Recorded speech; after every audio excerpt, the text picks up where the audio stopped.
The LEGO Batman movie. Let's review that in preparation for the LEGO Ninjago movie. Because yes, in today's days, Batman is very related to Ninjago for some reason. The LEGO Batman movie is about, Batman. And basically, it is now right after the LEGO movie, although somehow I guess Batman just left everyone to deal with the Duplo invasion for themselves. And now it's basically exploring how Batman is all alone and stuff, and, doesn't have a family anymore, and is rather now afraid to have a family again. I guess, Wildstyle doesn't really count anymore in this film. So now, Batman has accidentally adopted a young orphan at the gala. Wait, he accidentally, that's a pretty relatable situation, just like how when you're drunk, you just go adopting children all over the place, right?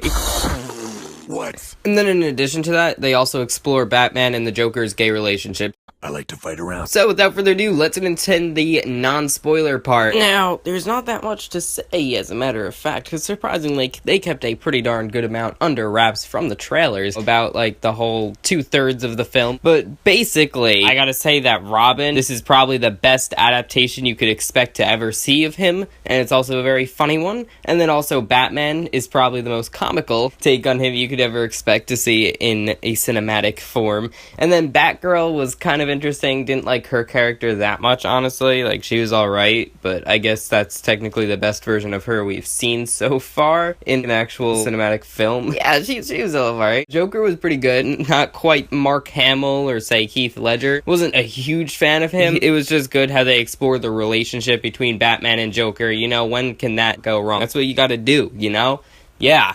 Now, basically, all that being said, this is so much more than just a LEGO movie, but rather just such a solid, good Batman movie, because it really explores just called him and her. It really explores his inner feelings and emotions and stuff, It is beautiful. So, yeah, that's pretty much it. I'm sorry that's a little skimpy on the non-spoiler part, but I'm sure that most of us have seen the film by now, right? So, anyways, let's get into the spoiler review. Whoa.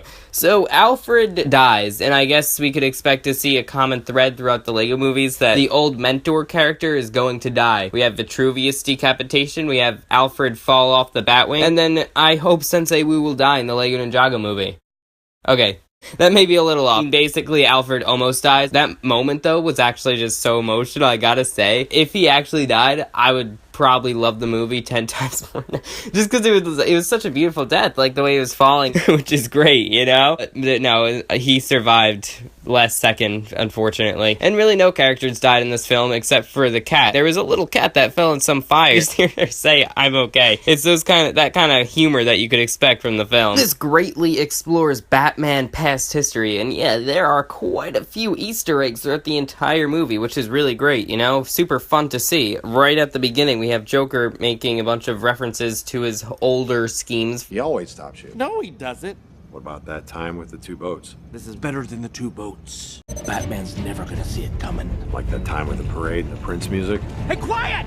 Now, if you take a quick little gander at all the LEGO Batman movie sets, well, I'm gonna tell you, that's probably mostly all from the very first 10 minutes of the film. That's it. We have a few sets that are scattered throughout the film. Nothing still, again, that doesn't reveal anything too big. So, yeah, all the Batman villains don't really make it throughout the whole film, and it's just the Joker who stays in the film the whole time. It kind of sucks, because, you'd expect them to actually stick to being a Batman movie, but really what takes up and gets a little dragged out, the whole battle with that, is that everyone comes from the Phantom Zone. Yeah, that's a Superman thing. I kind of like that, though, the Phantom Zone, how they brought that in. I don't care that that's Superman. I thought it was a nice little connection. Unfortunately, though, it wasn't brought back up at the end for the fact that, it was stolen from the Fortress of Solitude. So yeah, now you have gremlins running around, you have a giant Tyrannosaurus Rex, you even have some new themes that we've never seen in LEGO before, such as the Matrix. Oh, an R-rated theme for LEGO. Wow, never saw that. We have Agent Smith clones all over the place. Only 3, really, but yeah, you have a bunch of things, even flying monkeys.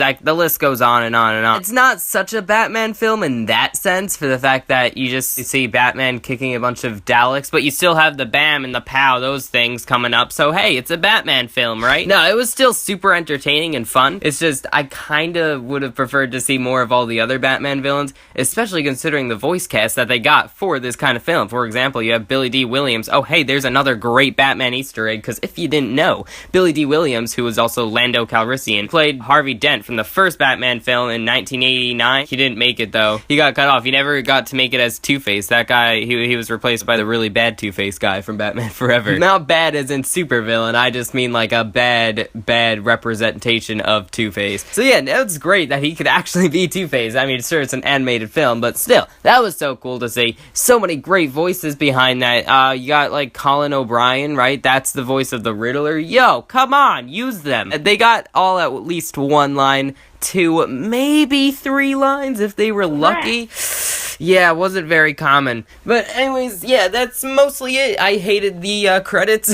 I hate when they do those dancing sequences like that. It's just too kiddie of a kid movie. They don't have to do it for the kiddies. I think the kiddies will be fine if they don't see that at the end. And alright, now for the conclusion. So this was a really good film, really good comedy. Batman beatbox a little too much, and Robin was fun and a little naked. That all being said, thank you very much for watching. Please remember to like, comment, and subscribe, and stay tuned for lots more videos coming real soon. Also, tell me what you guys think of this film, if you will. And stay tuned for the LEGO Ninjago Movie review. Yeah, that's gonna come out pretty decent timing. So, that all being said, bye. Wait, Batman back in. Forgot to drop the mic.